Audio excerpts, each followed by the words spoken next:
Hello वेंशन and ईजहन lover, welcome back to our channel. Thank you guys आपके प्यार और सपोर्ट के लिए। आपका प्यार और सपोर्ट यूं ही बरकरार रखिएगा मेरे साथ। तो गाइस आज हम I am a man not your queen का नेक्स्ट पार्ट देखने वाले हैं।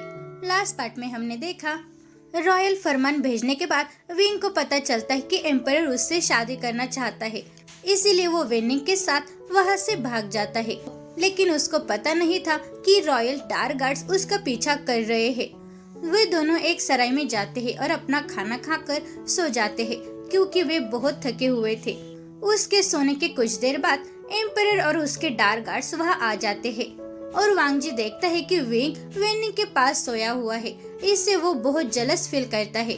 फिर तोबाजुन अपने एम्परर को संभाल लेता है और सुबह होने के बाद विंग को भी पता चलता है कि वांग जी मतलब एम्परर भी इस सराय में है। वो एम्परर से सीधे शादी के लिए इनकार कर देता है। फिर एम्परर भी विंग को लैंसन के नाम की धमकी देता है और इसी वजह से विंग उसके साथ जाने के लिए तैयार होता है और उसकी सारी कंडीशन भी एक्सेप्ट कर लेता है। तो चलो गाइस, इसके आगे क्या होता है हम देखते हैं। आई होप आपको ये पार्ट बहुत अच्छा लगेगा। विंग ने सभी एक्सेप्ट कर लिया जो एम्परर ने उससे कहा था। विंग को पता है कि उसके मास्टर ने अपनी सारी खुशी लैंसन के लिए सैक्रिफाइस कर दी और वो वहाँ जाने के लिए एग्री हो गया, जिस जगह से वो बहुत नफरत करता है। ये सोचकर वेनिंग ने विंग पर पकड़ मजबूत कर दी और वे दोनों अभी भी उस जगह पर ही खड़े थे। विंग ने वेनिंग की तरफ देखा। मैं ठीक हूँ वेनिंग, तुम चिंता मत करो, विंग ने कहा। फिर वो वहाँ गया जहाँ एम्परर बैठे थे और वो उसके बगल में बैठ गया। सराय के मालिक ने विंग को खाना परोसा और विंग ने वेनिंग की तरफ देखा। वेनिंग, यहाँ आओ और मेरे साथ खाना खाओ, विंग ने एम्परर की तरफ देखते हुए कहा। सभी सर्वेंट्स को कभी भी रॉयल्स के साथ खाने की परमिशन नहीं है, एम्परर ने विंग से कहा। अगर आपने एक शब्द और कहा तो मैं ये खाना नहीं खाऊंगा, विंग चिल्लाया, जिससे सोल्जर्स और डार्क गार्ड्स दोनों उम्मीद से कांपने लगे कि विंग सुरक्षित रहेगा। वे सच में इस मिस्टीरियस पर्सन को खोने की योजना नहीं बना रहे थे जो कभी भी अपना चेहरा नहीं दिखाता। मेरी प्यारी वाइफ, मुझ पर नाराज मत होना और तुम जो चाहे वो कर सकते हो, वांग जी ने धीरे से और सराय में सबको सरप्राइज करते हुए कहा। सभी सोल्जर्स ने एम्परर की इस साइड्स को कभी भी नहीं देखा था। वे सब चकित हो गए क्योंकि उन्होंने एम्परर को कभी भी डेमन के रूप में देखा था और वही डेंजरस एम्परर अब विंग से किस तरह से बात कर रहा है, ये देखकर सभी सोल्जर्स चकित हो गए। मेरा नाम विंग है और मैं आपकी वाइफ नहीं हूँ, मैं एक आदमी हूँ और मैं लेडी नहीं हूँ, विंग ने एम्परर का मजाक उड़ाया और उसने वेनिंग को खाना परोसा। वेनिंग जो उसके बगल में बैठा था, वांग जी ने देखा कि उसका बिलो क्या कर रहा है। वो उसकी जगह पर उस सर्वेंट को सर्व कर रहा है और ये सब देखकर वांग जी फिर से जलस फील होने लगा। बिलो, आप केवल वेनिंग को ही सर्व कर रहे हैं और मेरे बारे में क्या, आप तो मेरे बारे में भूल ही गए, वांग जी ने विंग को देखते हुए और उसकी पप्पी आइज से कहा। वांग जी के इस बिहेवियर को देखकर सभी सोल्जर्स चकित हो गए। अब उन्हें एहसास हुआ कि उनका एम्परर विंग के प्यार में किस तरह से डूबा हुआ है। उन्होंने कभी भी अपने कोल्ड एम्परर को एक बच्चे की तरह बिहेवियर करते हुए नहीं देखा था। वांग जी की बात सुनकर विंग ने अपनी आंखें रोल की। तुम बच्चे नहीं हो, तुम अपना खाना खुद ले सकते हो और तुम्हारे दो दो हाथ भी है, विंग ने वांग जी की तरफ देखते हुए कहा। इट्स नॉट फेयर, आप वेनिंग को सर्व कर सकते हैं लेकिन मुझे नहीं, वांग जी ने उदास होकर कहा और अपना खाना जारी रखा। लेकिन विंग ने एम्परर ने जो कहा उसे न सुनने का नाटक किया और उसने वेनिंग को सर्व किया और अपना खाना जारी रखा। खाना खत्म करने के बाद उन्होंने उस जगह को छोड़ दिया। वांग जी और विंग दोनों कैरेज में गए। पहले तो विंग ने जाने से मना कर दिया, लेकिन फिर वांग जी और सभी गार्ड्स के कहने के बाद उसने ये एक्सेप्ट कर लिया। एम्परर, मैंने आपके साथ जाने के लिए तैयार हो गया हूँ, लेकिन आप लैंसन को कब रिहा करने वाले हो, विंग ने अपनी कोल्ड आवाज में कहा। उसके फेस पर कोई भी एक्सप्रेशन नहीं था, जिससे देखकर वांग जी का दिल जकड़ गया।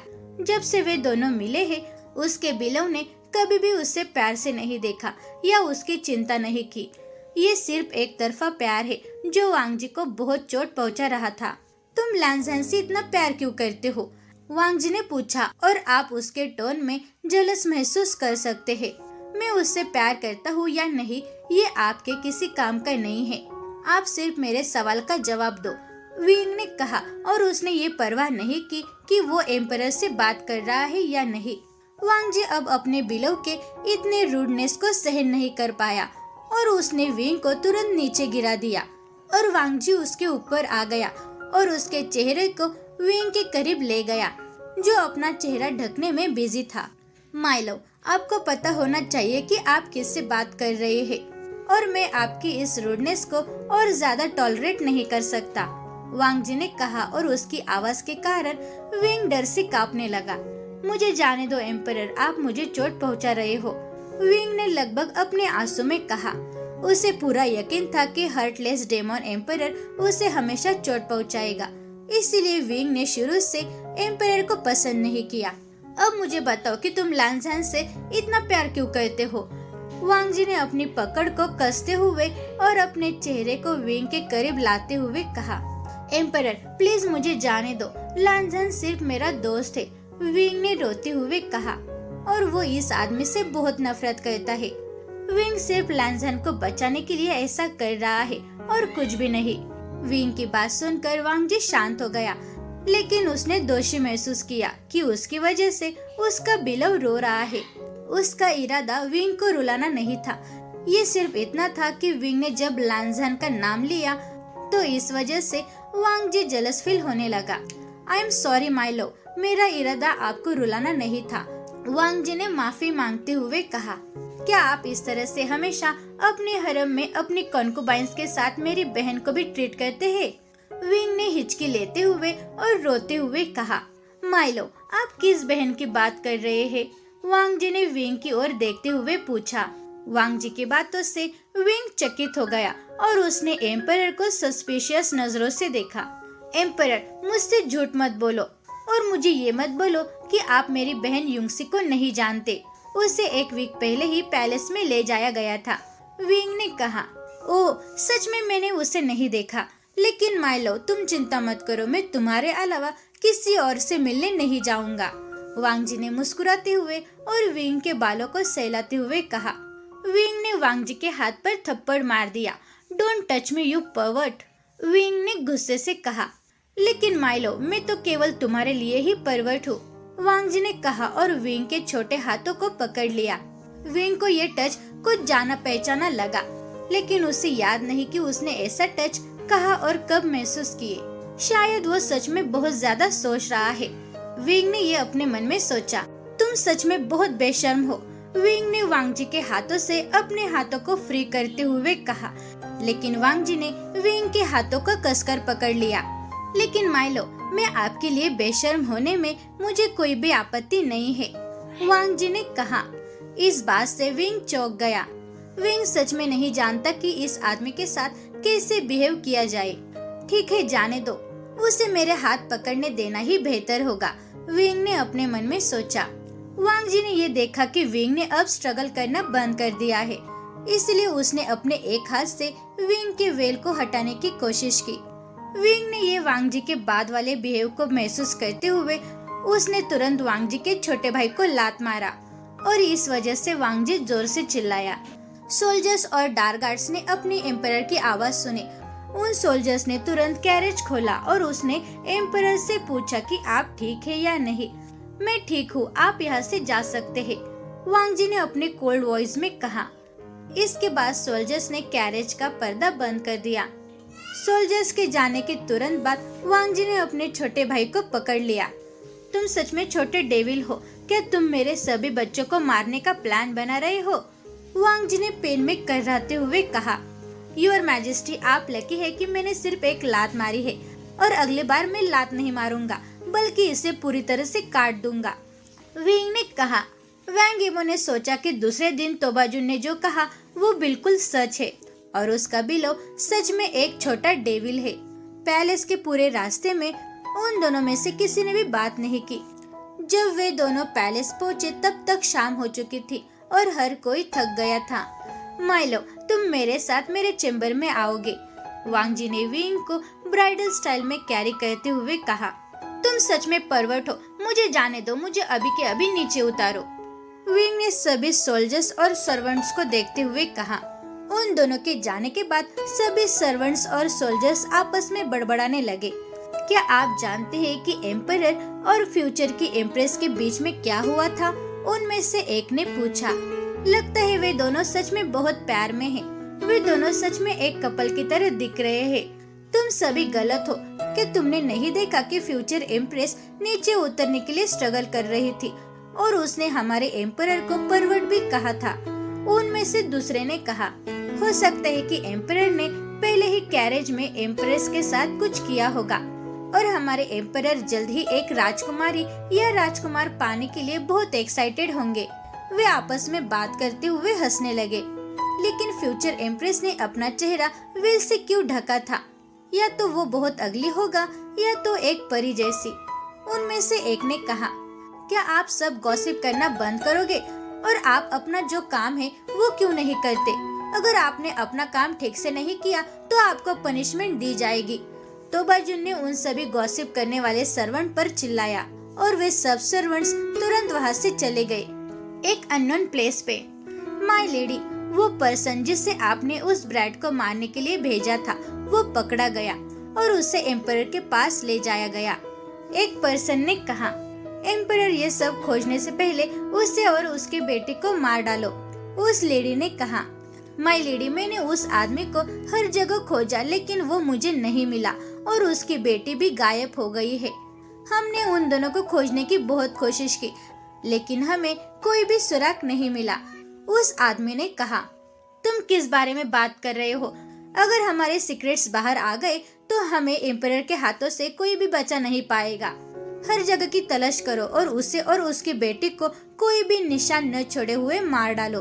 उस लेडी ने कहा, यस माय लेडी, उस पर्सन ने कहा और वो उस जगह से निकल गया। अब महल में माय बिलो, शांत रहो और नीचे उतरने के लिए स्ट्रगल मत करो, एम्परर ने विंग के कान में कहा, जिससे विंग कांपने लगा। जब उसने एम्परर की गर्म सांसों को महसूस किया तो उसकी पूरी बॉडी में हीट फैलनी शुरू हो गई। मैं अपने दम पर चल सकता हूँ, मेरे पास अपने 2 पैर है, विंग ने कहा, जबकि उसके दोनों हाथ हवा में थे। इससे वांगजी ने विंग को चिढ़ाने का ड्रामा किया, जिससे विंग चिल्लाया और उसने तुरंत वांगजी की गर्दन पकड़ ली। माइलो, क्या आप मुझे मारने का प्लान बना रहे हो? विंग ने कहा, जिससे एम्परर हंसने लगा। माइलो, यदि आप गिरना नहीं चाहते तो मुझे कसकर पकड़ लो, वांगजी ने विंग के कान में अपनी गहरी आवाज के साथ कहा, जिससे विंग का फेस अपने कानों तक रेड हो गया। तुम सच में परवर्ट हो, मुझे नहीं पता कि तुम्हारे साथ अब कैसा बिहेव करना चाहिए, विंग ने शर्माते हुए कहा और उसने अपना फेस वांगजी की गर्दन में छिपा लिया, जिससे वांगजी सख्त हो गया। वो इस पल से बहुत प्यार करता है और वो अपने बिलो को हमेशा इसी तरह से पकड़ना चाहता है। विंग की गर्म सांसों को महसूस करते हुए वांगजी एक्साइटेड हो रहा था। मेरे बिलो, मैं भी तुम्हें अपने प्यार में यकीनन गिराऊंगा, एम्परर ने खुद से कहा और मुस्कुराया।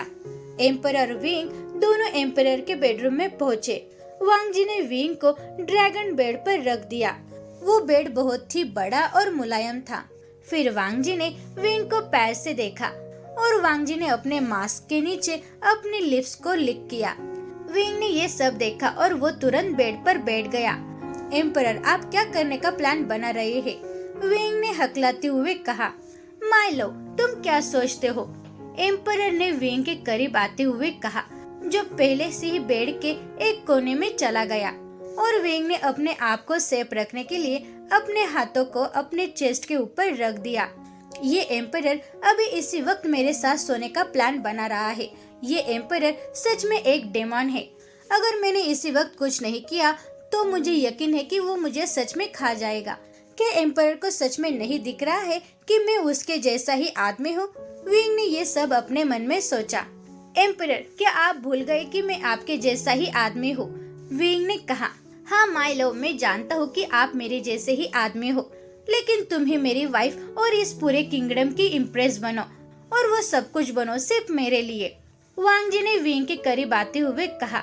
अगर आपने एक और कदम उठाया तो मैं वही करूँगा जब मैंने कैरेज में कहा था, और मैं सच में इसे काट दूंगा, विंग ने वांग जी के बॉडी के लोअर पार्ट को दिखाते हुए कहा।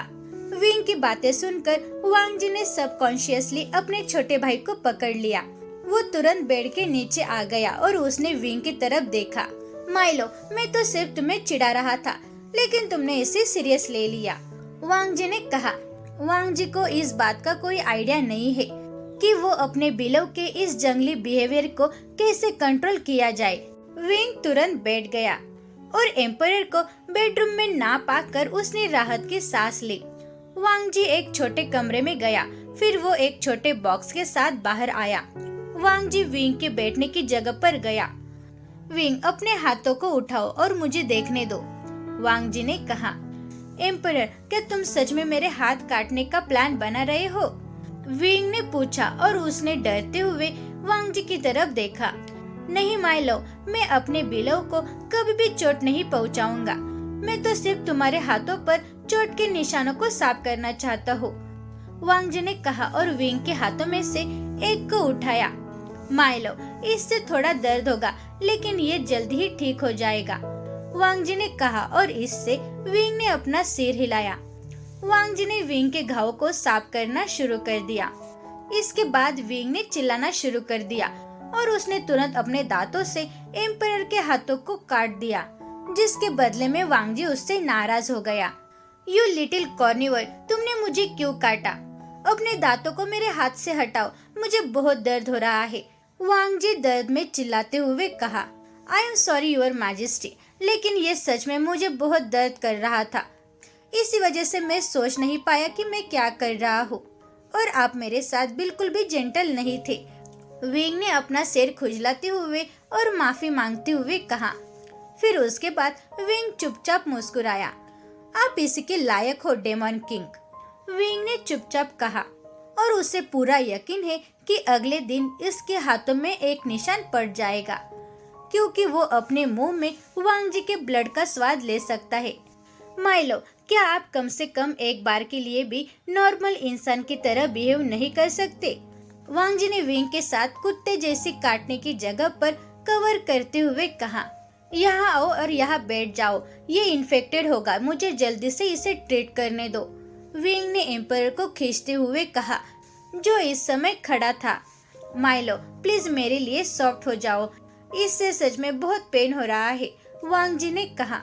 अगर मैंने इसे ठीक से साफ नहीं किया तो ये तेजी से इन्फेक्टेड हो सकता है, विंग ने कहा। फिर उसने एम्परर के घाव पर थोड़ा और जोर से दबाया और इससे वांग जी दर्द से कराह उठा। आप एक एम्परर है और आपके लिए ये दर्द तो बहुत मामूली है, विंग ने कहा और उसने एम्परर के घाव को साफ करना जारी रखा, जो समय समय पर अपने बिलव से हो जाने वाले पेन पर करा रहा था। हाँ मेरी हमलावर पत्नी, आप जो कुछ भी करते हैं आप उसमें सच में परफेक्ट हो और बहुत खूबसूरत भी, और मैं इससे सच में बहुत प्यार करता हूँ, वांग जी ने गुस्से और दर्द में अपने दांत पीसते हुए कहा, और इससे विंग खुद पर प्राउड करते हुए मुस्कुराया। हाँ सच में मैं एक केयरिंग करने वाला पर्सन हूँ और मैं हर दिन आपकी केयर करूँगा। कल आप मेरे पैलेस में आ जाना और मैं ये श्योर करूँगा कि आपके घाव को फिर से साफ कर दूँ, विंग ने एक डेविल स्माइल करते हुए कहा। नहीं माइलो, आपको परेशान होने की कोई जरूरत नहीं है, इसके बाद इम्पीरियल फिजिशियन इसकी केयर करेगा, आपको आराम करना चाहिए, वांग जी ने कहा। और वांग जी ने खुद से प्रॉमिस किया कि वो कभी भी अपने छोटे डेविल वाइफ से कि अपने घाव को ट्रीट करने नहीं देगा। एम्परर, क्या आपको लगता है कि मैं आपकी केयर नहीं कर सकता? विंग ने सैड होने का नाटक किया। ऐसा कुछ भी नहीं है माइलो, मैं तो सिर्फ आपको परेशान नहीं करना चाहता था, लेकिन अगर आपको ऐसा लगता है तो कल आप मेरे वाउंड्स को ट्रीट कर सकते हैं, वांग यीबो ने कहा, और आप उसकी आवाज में डर महसूस कर सकते हैं। ये अच्छा है और मैं सबसे अच्छे तरीके से आपके वाउंड्स को ट्रीट करूंगा, विंग ने कहा और मुस्कुराया। अब इस डेमन एम्परर को सच में सबक सिखाने की जरूरत है, विंग ने अपने मन में सोचा। तो गाइज, आपको विंग के इस छोटे डेविल जैसा रूप कैसा लगा और वो वांग जी को सबक सिखाने के लिए क्या क्या करेगा, और इसके आगे की कहानी बहुत ही मजेदार होने वाली है। तो गाइज, आपको आज का पार्ट कैसा लगा? Thank you very much guys video देखने के लिए। अगर आप चैनल पे नए हैं और आपने सब्सक्राइब नहीं किया है तो प्लीज़ सब्सक्राइब कर देना। वीडियो को लाइक करो और शेयर करो और मुझे कमेंट में ये ज़रूर बताना कि आपको आज का पार्ट कैसा लगा। Thank you guys.